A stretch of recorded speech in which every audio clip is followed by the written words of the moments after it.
কুল আরাআইতুম মিন আসবাহা মাউকুম গাওরান ফামান ইয়াতীকুম বিমাইন মাঈন। আল্লাহ, তুমি তো বলে দিয়েছো পানির লেয়ার যদি নিচে নামিয়ে দেয় কারো শক্তি সমর্থ নেই পানির লেয়ারটা উপরে উঠানোর। আল্লাহ, তুমি এখন যেভাবে মানুষকে ভাসিয়ে দিচ্ছ কারো শক্তি নেই এই ভাসমান থেকে বাঁচার।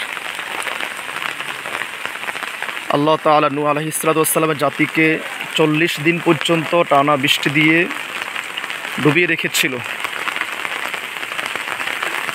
এ আল্লাহ, যে নবী তায়েফের ময়দানে মার খাওয়ার পরেও তার জাতিকে ক্ষমা করে দিয়েছিল, আল্লাহ তুমি সেই নবীর উম্মতদেরকে এভাবে ধ্বংস করে দিও না।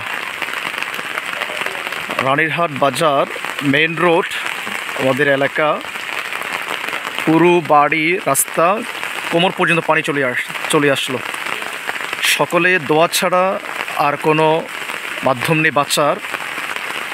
সকলের কাছে দোয়া চাই, সব বেশি বেশি দোয়া পড়েন। আল্লাহ একমাত্র ভরসা, আল্লাহ একমাত্র বান্দা হেফাজতকারী। পুরো মহাসাগরের পরিণত হয়েছে, সব ডুবডুব অবস্থা। আসসালামু আলাইকুম।